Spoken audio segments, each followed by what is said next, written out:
গৌরবময় ও আনন্দঘন পরিবেশে অনুষ্ঠিত হল হুপরাই স্কুলের শুভ উদ্বোধন অনুষ্ঠানে সভাপতিত্ব করেন জনাব ফয়সাল মুন।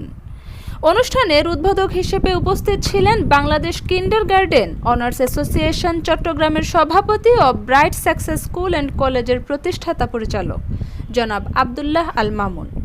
তিনি তার বক্তব্যে নতুন প্রজন্মকে আলোকিত ভবিষ্যতের জন্য প্রস্তুত করতে শিক্ষার গুরুত্ব ও হুপরাই স্কুলের ভূমিকা নিয়ে অনুপ্রেরণামূলক দিক নির্দেশনা প্রদান করেন।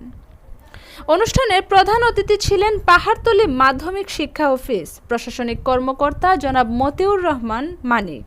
তিনি তার বক্তব্যে আধুনিক ও মানবিক শিক্ষার প্রয়োগে হুপরাই স্কুলের অগ্রযাত্রার প্রশংসা করেন।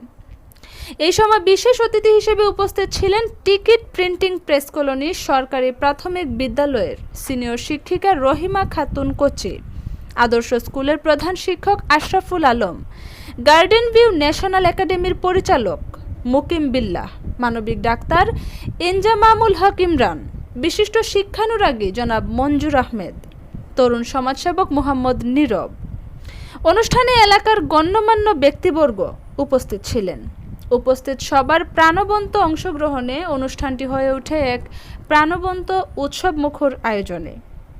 হুপরাই স্কুলের এই শুভ উদ্বোধনের মাধ্যমে শিক্ষাক্ষেত্রে নতুন সম্ভাবনার দ্বার উন্মোচিত হয়েছে বলে মনে করেন অতিথিবৃন্দ।